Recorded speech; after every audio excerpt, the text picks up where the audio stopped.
Can one person change the world? Now, this is one of the big questions, and it requires big thinking.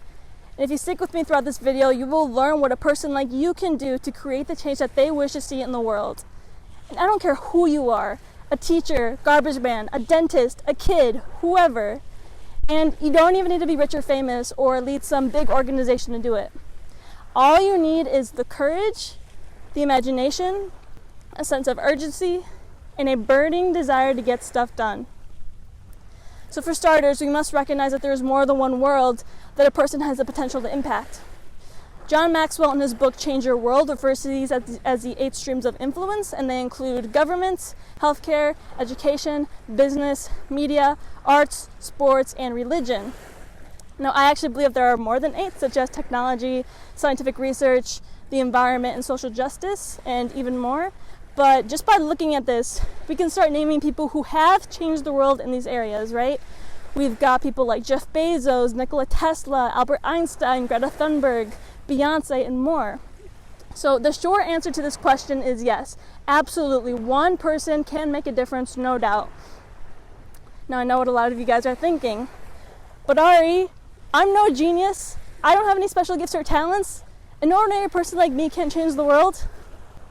Now I want to break this mindset of yours right off the bat, because the frameworks your mind creates confines you and limits what you believe is possible.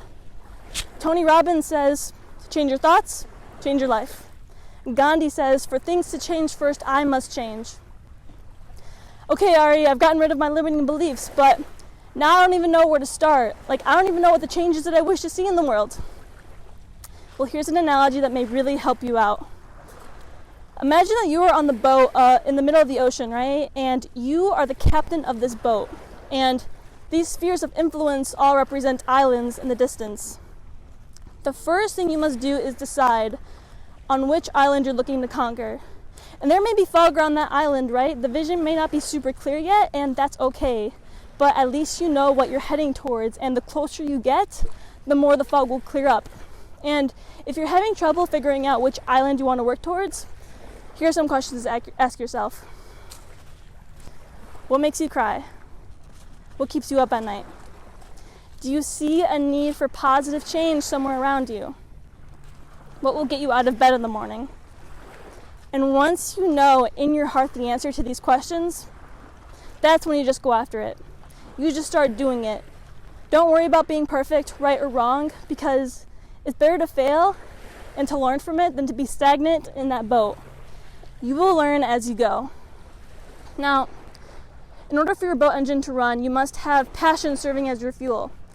But that passion isn't going to get you very far if there's something holding you back, aka a heavy anchor. If you have an anchor attached to your boat, it doesn't matter how fired up that engine gets, you will not get very far.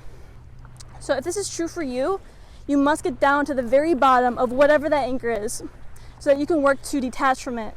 And 80% of the time, it's a mindset thing. 20% of the time, it comes down to the mechanics. And maybe you have multiple anchors, but once you identify them and let them go or work to overcome them, it will be much smoother sailing from there. And yes, there will still be times when the water becomes choppy and maybe you run into some obstacles. But at least now you have a sense of direction, kind of like a North Star guiding you. Now here's the most important part I want to emphasize. Don't focus on arriving at the island, because it's not about the destination, it's about the journey. And there's always more that can be done to work towards the cause, so don't necessarily expect to arrive. Okay, Ari, I will do all that, but when can I actually expect to see results? I want them now, I want them fast. Here's something I want to emphasize.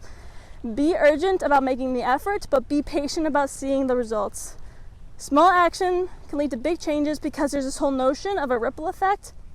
And sometimes we can't even see how far ripples travel out. I'll give you an example of a teacher, right? So teachers, in my opinion, are so underrated because they have the ability to help a young person see and unleash their potential, and then that student can go on to create a positive impact in the world. So when you create even just one ripple, that can lead to the whole pond becoming filled with other ripples. And before you know it, you've made a big difference. And a lot of times, we can't even see the impact that our actions make. I love the movie It's a Wonderful Life because the main character saw how the world would be so different if he was never born. And I firmly believe that when we die, that we'll be able to see how much our existence mattered. So many people will never even know how much they have made a difference in this world until probably after they die. So the reason I made this video is because I've been pondering this question for myself. Many of you know that I have this calling to do what I can to protect the oceans, but it all seems like overwhelming at times. Lately we've had volcanoes erupting in the Canary Islands and in Hawaii, which are leading to big algae blooms in the oceans. There's the oil spill in California, and of course there's global warming and coral bleaching, and there's this terrible mindset that society has that the oceans are so big and vast that there's nothing we can possibly do to protect it. But I see the importance of at least having the courage to try, because I see the detrimental effects that all these things have on our air quality, global temperature, our food supply, people's lives, etc. So I thought, well, what can I do? Well, this video was the answer, because although I can't solve everything, at least I can create a ripple effect, right? I can do something. So now I challenge you to determine what island it is that you want to conquer, and then just start going after it. Start creating your ripples. And also, just start by being a better person. Devote yourself to love and be brave enough to care, right? Changing the world happens one life at a time, and you can be a catalyst for transformation by simply intentionally adding value to people. That's really all it takes. I hope you enjoyed this video. If you made it this far, then you must really enjoy my content, so please consider supporting me on Patreon. A huge shout out to my mom, Fabian, Angel, and Derek, who have already decided to support me. I appreciate you all very much. Let me know your thoughts about this video in the comments, and I'll see you soon for the next episode. Much love to you all.